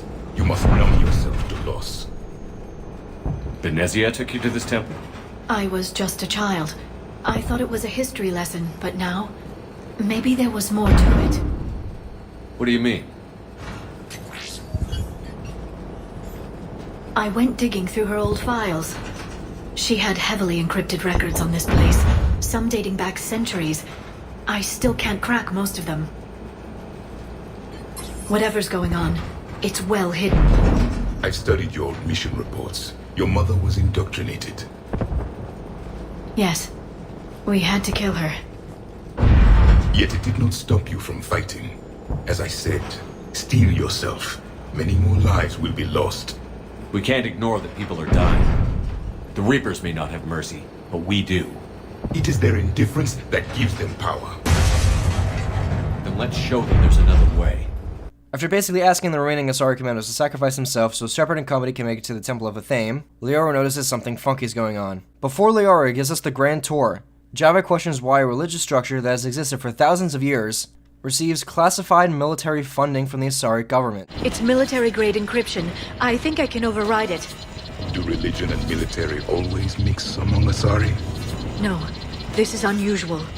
Especially since few still follow the Athame doctrine. Without Javik in the squad, Liara will spout some dialogue about the ancient Asari's history and about how they acted. The Asari seem to have lost some of their faith as they became spacefaring people. Few remain religious on Thessia. However, if Javik is included on your field trip to Thessia, we get a completely different perspective. As Shepard and Liara walk around, Javik has a few things to say to Liara.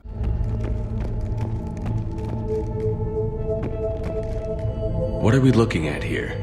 A primitive rendition of the goddess Athame. She's speaking to her ancient Asari followers. I don't think this is the artifact. Do you notice how Athame looks Prothean? What? But that can't be. It is, and it was. We were here in the beginning, watching you grow. Athame was us. A page from one of our earliest religious texts, the Athame Codex. Not very useful. It talks about Athame's guide granting us the gift of biotics as a reward for worshipping her. That gift involved years of genetic research. This is almost too much to take. Could this be the artifact? I don't think so. That's a sculpture of Lucen, one of Athame's servants who walked among my ancestors, bestowing knowledge. And you don't see the resemblance? He was no servant of an imaginary goddess. He was Prothean. It's the goddess Athame again. You can still believe that, but it won't change the truth. What do you know about this? A fragment from the Codex. It's not what we need. It describes how Athame's guide Janiri gave my people seeds. He taught them the seasons so they could grow crops. We didn't want you to starve. Doesn't look useful. That's Janiri, Athame's guide who brought enlightenment to Thessia long ago. He was no servant of an imaginary goddess. He was Prothean. Liara has found God, and she is not pleased. I mean, like, fucking hell, Liara must be ready to lose it at this point. The Reapers are literally harvesting everyone on Thessia at this point, and she's stuck with Shepard and a pessimistic God. The Protheans have been a part of Asari history since the beginning. They taught the Asari how to count, how to use the stars for guidance. and through extensive genetic modification, cultivated all Asari to naturally be able to use biotics without a neural implant. Liara may have found God, and her entire world may be turning upside down right about now, but we're not even done yet. None of these artifacts are what we're looking for. That is, until Shepard feels a presence inside the giant statue of a Thame. Who's that supposed to be? It's a Thame. Her image became more like ours over time. You mean your ancestors tried to hide the truth? I'm still not willing to believe any of that's real. Then why does a Thame speak Prothean? What do you mean? There is something here. I can sense it. In this temple? I admit it is strange this place has been so well preserved. Though a Thame does have great historical significance, we once believed our gods were separate from the world, looking down on us.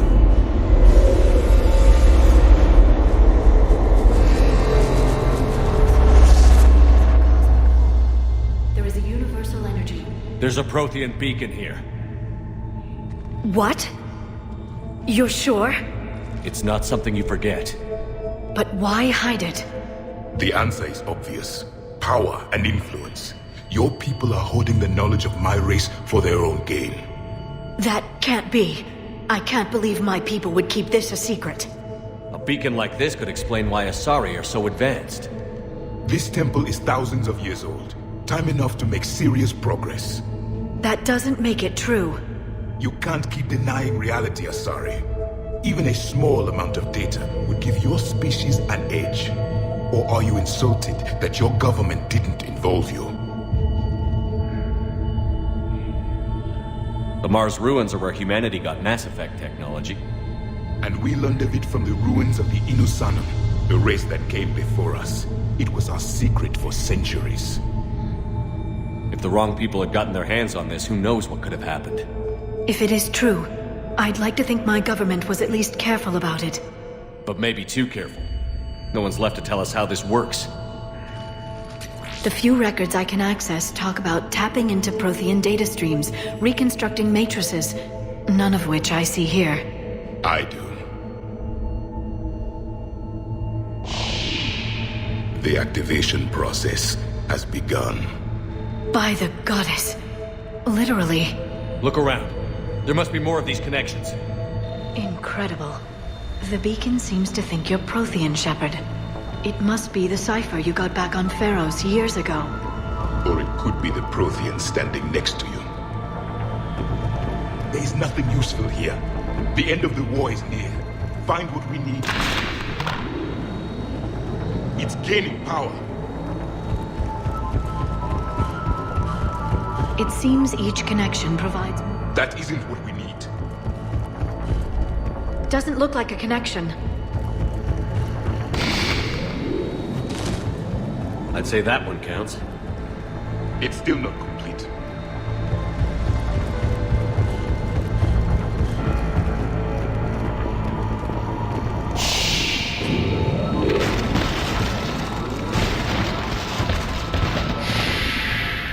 The activation is complete. We can access the beacon now. The Asari have also hidden the Prothean beacon from the wider galactic community for hundreds, if not thousands of years. They also had the nerve and the hubris, much like they've denied Liara's research, to deny Shepard's claims about the Reapers. I mean, for fuck's sake, guys, they had to know something was coming. The Asari have committed treason. Not only in contemporary galactic law, keeping the knowledge from a Prothean beacon is considered highly illegal, but now that the Reapers are here, it should be considered treason of the highest order. With all this knowledge and preparation and all this advanced technology, why didn't the Asari take bigger precautions to save off the Reapers? The answer is simple. The Asari wanted to save face and maintain their position as a superior species in the galaxy. This is not the kind of Deus Ex Machina or plot twist Liara wanted, which I find both odd and interesting. If Liara from Mass Effect 1 found this information out, she would be ecstatic. She would probably know that her research wouldn't go anywhere, and she would likely be ousted by the scientific community, despite the Asari knowing somewhere that she's right. After we lose to Lieutenant Bastard Kai Lang, when we get back to the Normandy, Traynor learns us that Liara and Javik are about to smear the walls with each other.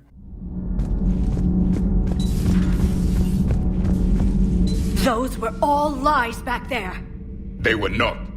My people weren't animals for your kind to experiment on. You wanted to know more about your history, Asari. Now you do. I have a name. It's Liara T'Soni, and I'd appreciate you using it from now on! Hey, settle down. My home was just destroyed, and all he can do is gloat! Given what's happened today, I think you owe Liara an apology, Javik. Apologize for the truth? For not doing more. You're a Prothean. You were supposed to have all the answers. How could you not stop this from happening? We believed you would. Long ago, we saw the potential in your people. Even then, it was obvious. The wisdom, the patience. You were the best hope for this cycle. So you were guided when necessary. Well, it didn't work. You're still alive, aren't you? Your world may have fallen, but as long as even one Asari is left standing, the fight isn't over.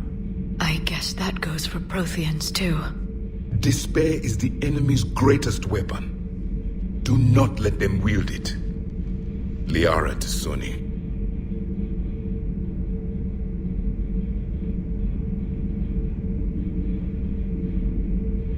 Did you mean any of that?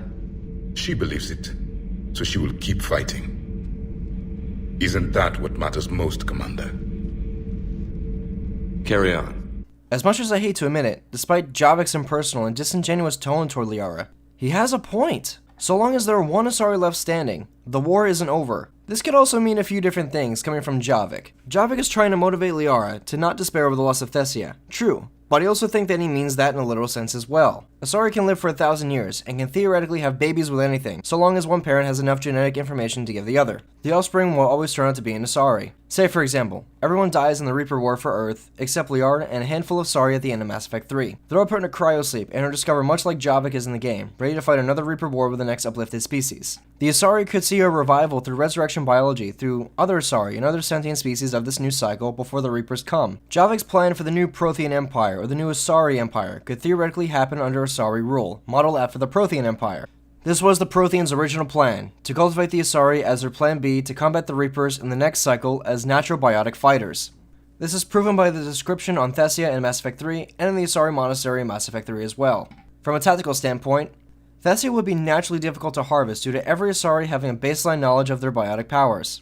We see this with Falere at the Yakshi Monastery. If Shepard decides to rescue Liara last, her lifetime of work will be useless due to Shepard's escapades over the course of a few weeks chasing Saren. She becomes very upset. You'd also argue that this version of Liara will become more angry at Javik in Mass Effect 3 for not having the answers she and Shepard need to win the war against the Reapers. In the confrontation about the Asari homeworld, Thessia, you could say that these feelings finally surfaced. No matter what way you choose to save Liara in Mass Effect 1, or help her out in Mass Effect 2, she always arrives at the same conclusion after Thessia. She was an embarrassment to the Asari and her own family, her own father and mother, considered a radical by the wider scientific community about her theories on Prothean extinction cycles. Because of these two facets of her early life, she has strived to strike it out alone, and then finally, when she thinks she has her life in order, partly due to Shepard, her entire world comes crashing down again. Her entire life's work on the Protheans, some 50 to 60 odd years of research, has now been debunked in the worst way she can think possible. Her romantic feelings about the Protheans were shattered here. Liara, and the rest of the galaxy, and the Asari, were once thought to be in charge of their own destinies.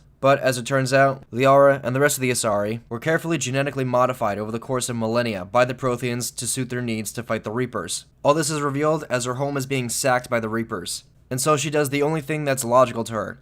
Liara lashes out at what she perceives to be the problem. The problem to her is Javik. I have a name. It's Liara T'Soni, and I'd appreciate you using it from now on. No, you're not worth it. There's been enough death today. Shepard follows Liara up the elevator and into the old XO office to find Liara sitting on the bed, ruined. How did this happen, Shepard? My entire civilization. The Asari's history. The Protheans made it a lie all along, and I abandoned my people to hunt for the catalyst. You'd never do that. They're dying by the millions. I told those people on Thessia we'd save them. How many Asari died because I demanded their help? She's mad at herself that she didn't use her abilities as a Shadow Broker to help Thessia or help them prepare at all. She just assumed that the Council would protect him and that the Asari would be ready. Being the awesome dude that he is, Shepard tries to get Liara to look on the bright side of the situation, if at all. Shepard, once again being a true leader and a good friend, helps Liara refocus on something more relevant, like helping the refugees from Thessia. Speaking of Shepard and Liara, we haven't talked about the relationship much in Mass Effect 3, which is a pretty big deal, so let's make time for that now, and then we'll let the credits roll.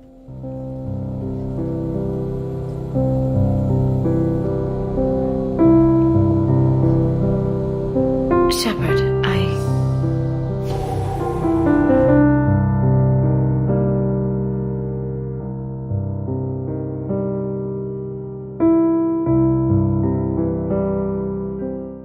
In almost every single scene with Liara in Mass Effect 3, Shepard is driving Liara to be the best person she can possibly be again.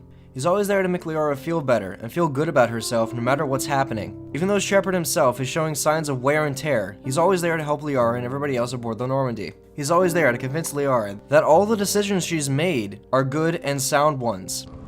I should have realized it when I met her. I was just so focused on finding a way to stop the Reapers. Stopping the Reapers is the only thing we should be focused on. It's not your fault. But what if we're wrong? What if there's no way to stop them? What if these are our last days and we spend them scurrying around trying to solve a problem we can't fix? Liara. I know. I shouldn't think that way. I don't know how you do it. You've always stayed focused even in the worst situations. When there's so much at stake, I think about my friends, loved ones. What I'd lose if I failed. Me too. We'll stop them, Liara. Together. I believe you. Or I believe that you believe. Maybe that's enough. I used to think it was sad that most aliens live such short lives. Maybe it's not such a privilege to outlive so many. To witness so much death. Don't drive yourself crazy about this, Liara. We're still in the fight. Only because you're still driving it forward. We finally have other leaders on our side, but none will take us as far as you can. Sometimes I wonder how you do it. Every time the world's about to end, I think about how mad you'd get if I didn't stop it. I don't know if I could do this without you.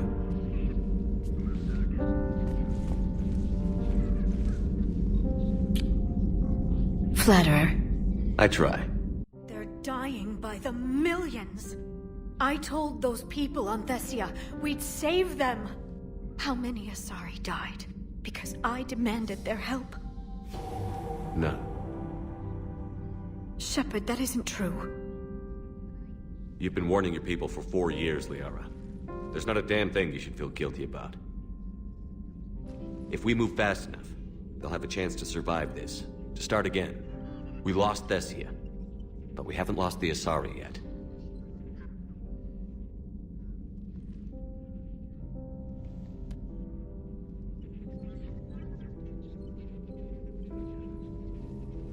Helping the refugees. That's something I can do. It's something I owe them. I knew you'd think of something. I still need some time, Shepard. But thank you.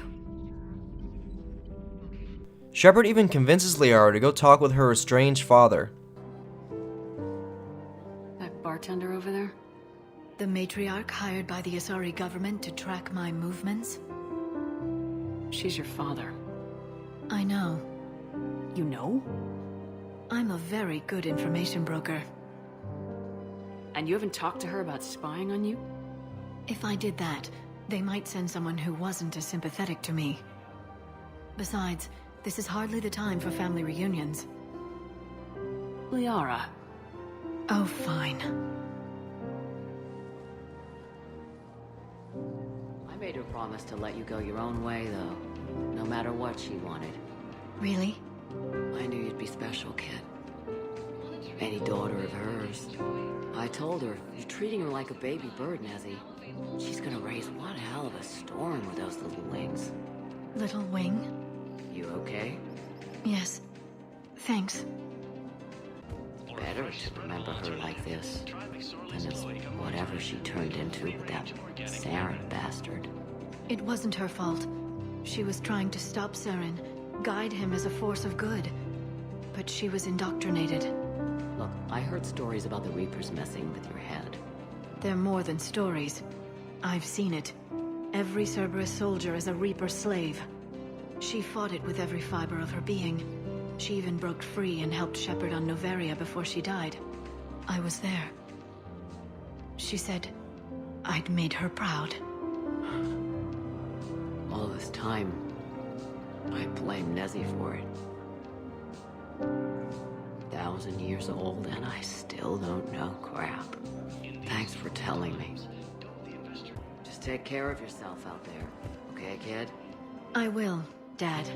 Using her background as an archaeologist, Liara plans to plant thousands of these little things on different worlds throughout the galaxy to give information on the next cycle and how to defeat the Reapers. When Liara comes to Shepard's cabin to ask for his opinion on how he would like to be remembered, Shepard can answer a couple different ways. But for the sake of this video, we're going to let Liara decide for us. Because above all, Liara and Shepard trust each other, an aspect of the relationship that hasn't wavered throughout the entire trilogy.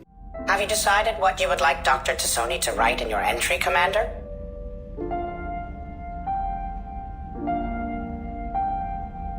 You know me well enough to fill in the blanks, Liara.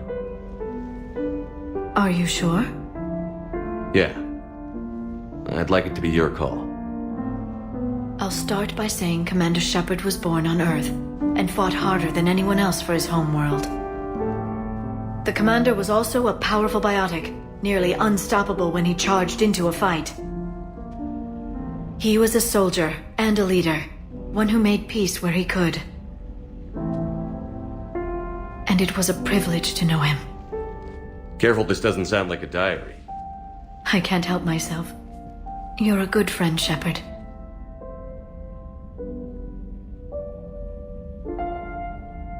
You've been there for me too, Liara. No, I haven't. I wish I could have joined you back on Ilium. You made up for it. Well, I suppose I did just write your name in the stars. When Shepard and crew hit the Cerberus base, Shepard can find recordings of the Lazarus Project and how he was resurrected by Cerberus. When Shepard begins to doubt himself, Liara's there to straighten him out and give him confidence in himself for a moment. Shepard, that console has not been fully scrubbed. It contains data you may find interesting. What am I looking at? Project Lazarus, your reconstruction. It can't be done. It's not a matter of resources.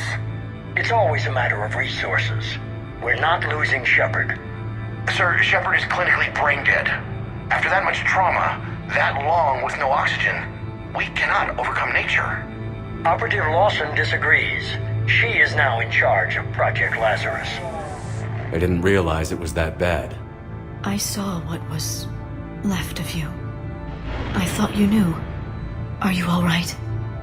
I'm still me. I doubt I'd have been able to turn against Cerberus otherwise. I don't remember anything.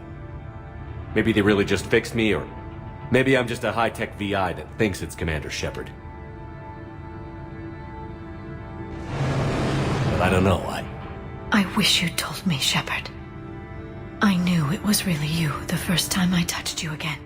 Because Shepard has always looked out for his close friends and loved ones, he hasn't really taken time to come up for air between fighting Saren, working for Cerberus, and blowing up the Collector base, blowing up the Alpha Relay in Mass Effect 2, to seeing the entire galaxy being decimated by the Reapers. Despite all of this happening, he still puts his friends and loved ones first. For Liara herself to come around and ask us how we're really doing again shows us that she's grown up, that she really does truly care a lot about us. But most of all, she feels guilty for not asking Shepard the hard questions, the sorts of questions that Shepard would ask her, the questions that made her into the person that she is today. In her own words, she thought we knew. How would Shepard coped with basically being resurrected by Cerberus?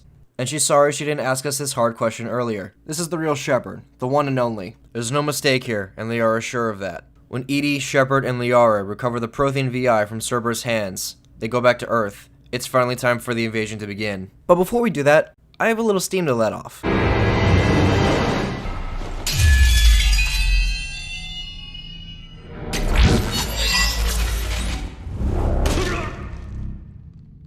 That was for Thane, you son of a bitch!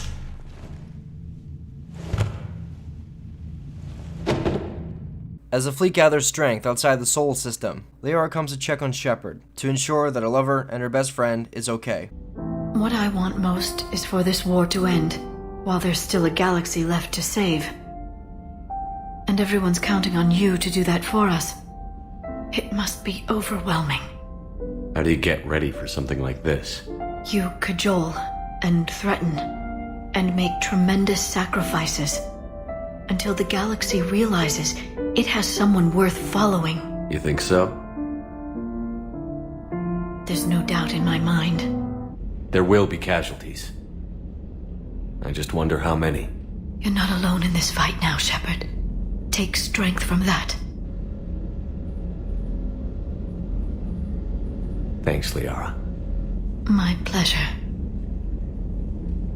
After the revelations on the Cerberus base, Shepard has lost some confidence, and Liara wants to make up for lost time for not asking those hard questions I mentioned earlier. There's no more room for games, assumptions, or doubts. Liara reminds Shepard on how we got here in the first place, all the sacrifices that Shepard has made, all the tough decisions he's made over the past 3 to 4 years. It's all going to come to a head in the next few hours.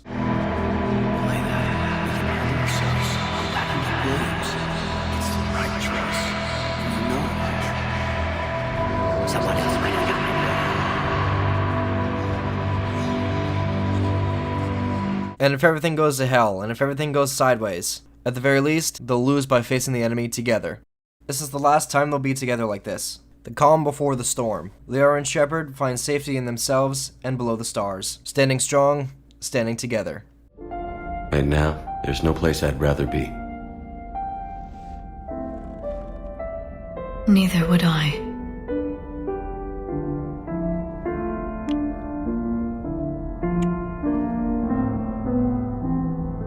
I love you, Shepard. I love you too, Liara. Show me.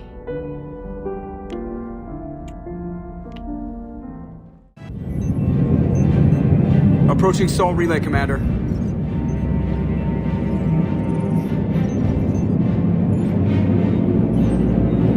We're through the relay in 30 seconds.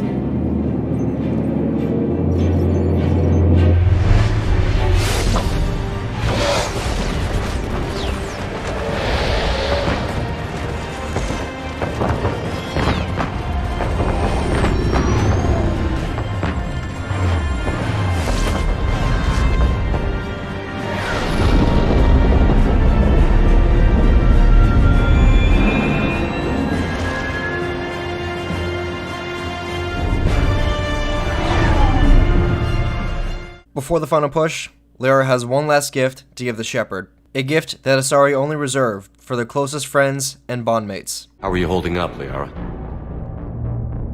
This is it, isn't it?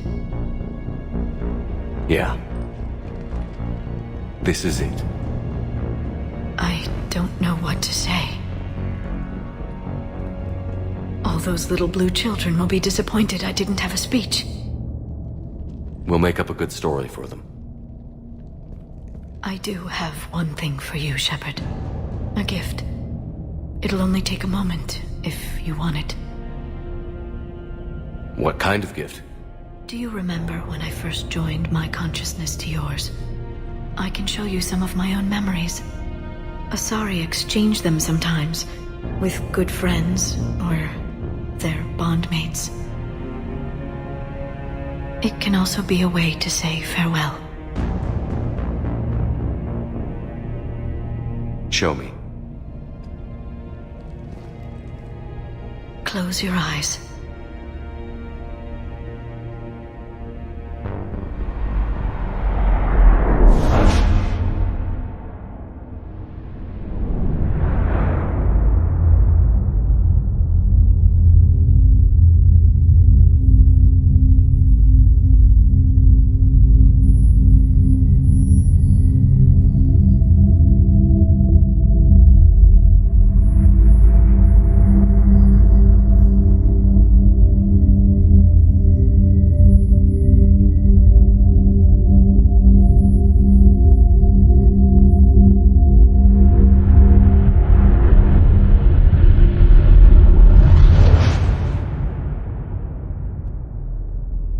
Thank you for everything.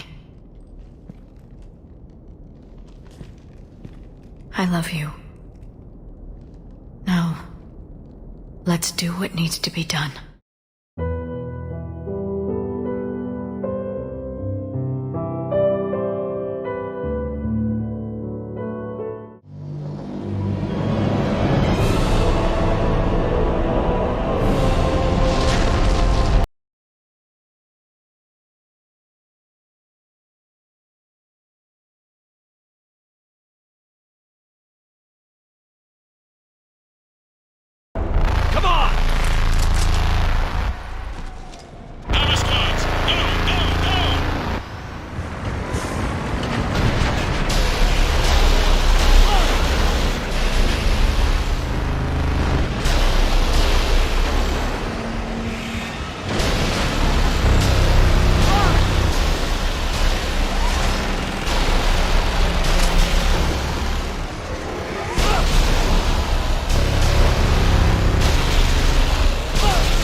Normandy, do you copy?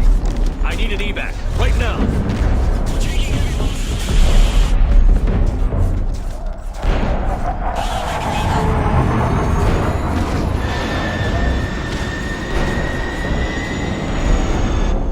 Come on.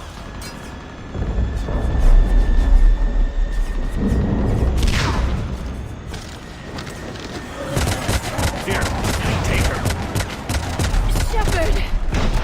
Gotta get out of here. I'm alright, Shepard. Don't argue with me, Liara. You're not leaving me behind. No matter what happens.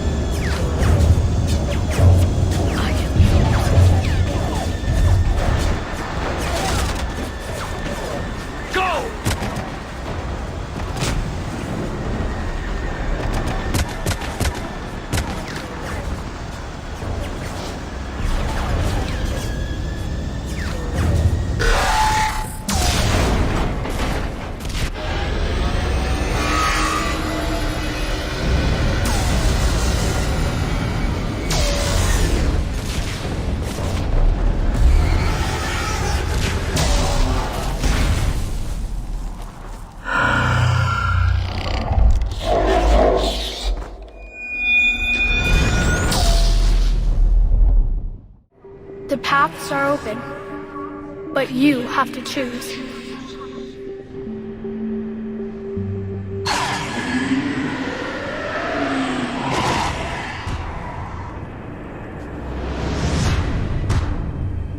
Our time is at an end, and we must decide. 4 paths lay before us, but what do we pick? Whenever I do a run through the Mass Effect trilogy, I always pick Destroy. The other 3 options have way too many unknowns. In the Control ending, Shepard assumes direct control of the Reapers. His personality, and everything that made him what he is today, will replace a Star Child as the Reaper's AI. Shepard can now direct the Reapers as he sees fit. But as Liara said in the Cerberus base, when you work in secret, it's tempting to believe you have all the answers. Now, normally, I wouldn't say Liara would go for this. I would say that, above all, she wants the Reapers to be destroyed, much like Shepard. Towards the end of the trilogy, I like to believe that Liara and Shepard are very similar in personality. However, there is an argument to be made here about how Liara could want the Control ending. She also mentions in the same dialogue in passing that she often reminds herself that she's the elusive man of the Asari. She had all this power and resources as the Shadow Broker. In multiple scenes in the game, she feels as though she's squandered all this power that she has on the Crucible. They're dying by the millions. I told those people on Thessia we'd save them. How many Asari died because I demanded their help?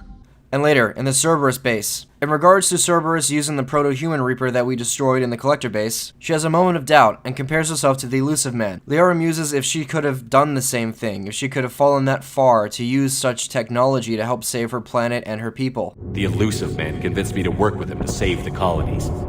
But he never really cared, did he? Perhaps he did. He certainly fooled himself into thinking this was for the best. When you work in secret, it's tempting to believe you have all the answers. You're not him. You'd never be. If it could have saved Thessia, I don't know. With that being said, could Liara pick the Control option? Is it within Liara's character to pick this option? Maybe. Perhaps. There's an argument you can make there. There's only one problem though. Shepard.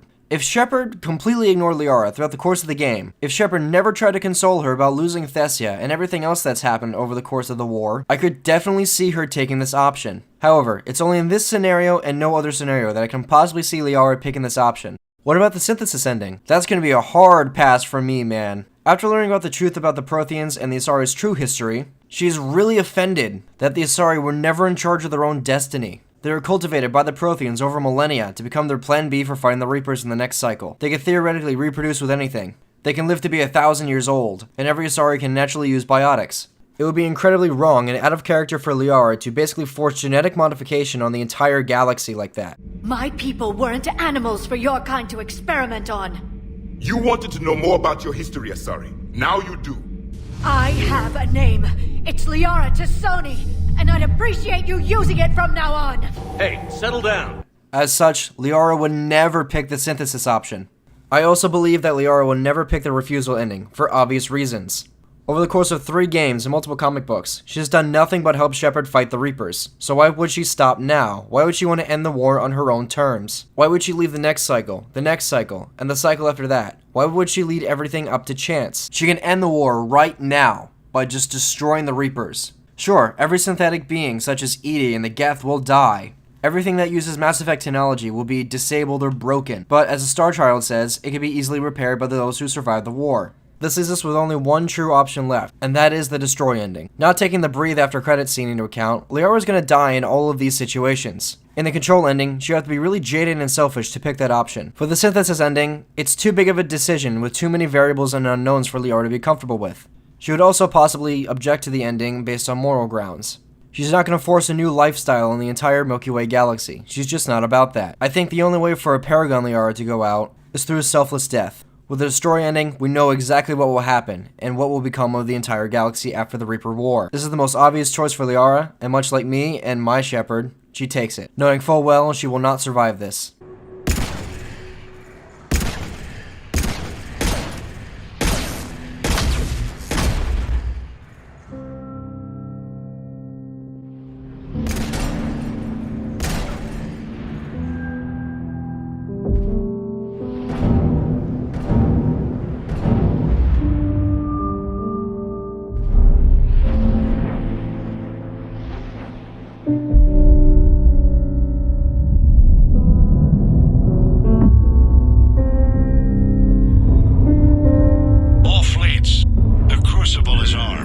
Disengage and head to the rendezvous point.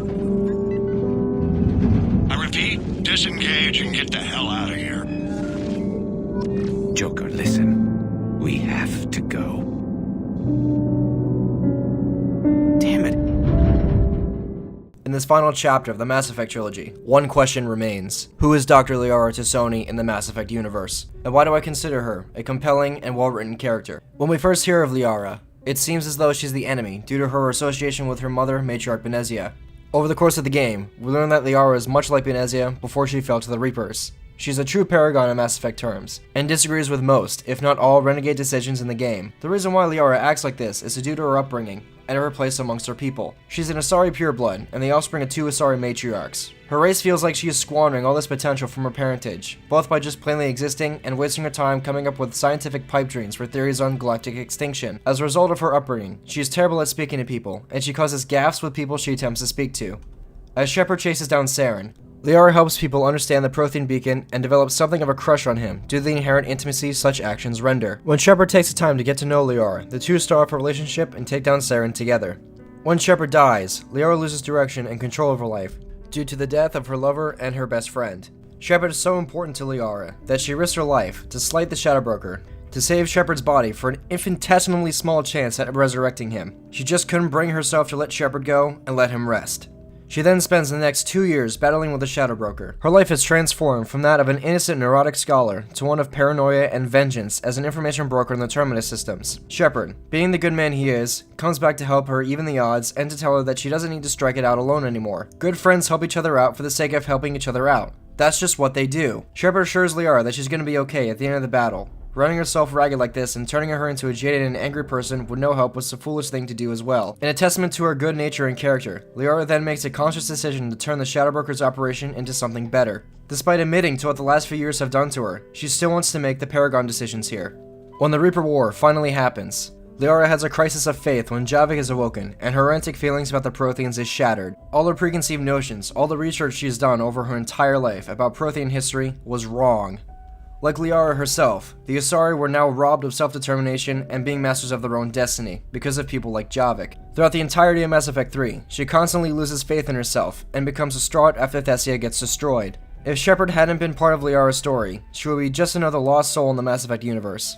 In Shepard, Liara finds strength in their relationship.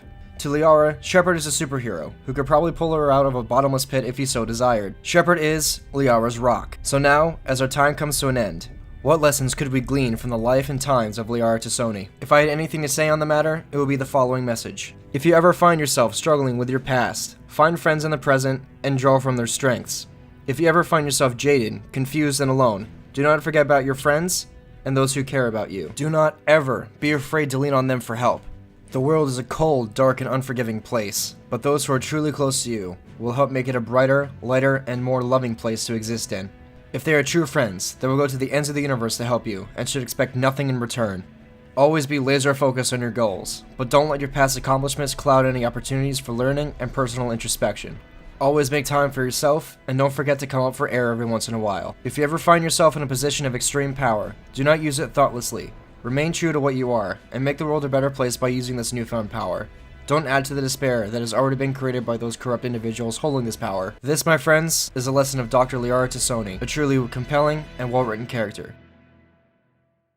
As always, guys, this has been XBadgerKnightX, and I thank you for watching. This episode of Dichotomy of a Character is one that is very special to me. It represents the culmination of ideas that have been floating around in my head since I first beat the Mass Effect trilogy all those years ago, and since I first started making YouTube videos on my channel. In between making this particular episode of Dichotomy of a Character, my channel has surpassed 200 subscribers, and that is something I never thought I'd see in my entire life. So once again, I thank you for your support and for allowing me to share my thoughts on some of my favorite characters in media, film, and video games. This project on Liara is something I wanted to do for a while, and now that it's done, I thought I'd be satisfied. But the weird thing is that, I'm not. As a result, I think I know what I want to do next. The next episode of Dichotomy of a Character will be taking yet another in-depth look at one of my favorite characters of all time in the Mass Effect universe. She is strong, capable, good at killing Geth, and carries a shotgun. Until that time comes to pass, this has been XBadgerKnightX. Thank you all again for watching. Make sure you like, comment, and subscribe for more content like this video. I'll see you all next time. Keela Salai. Tell me another story about the shepherd. It's getting late, but okay. One more story.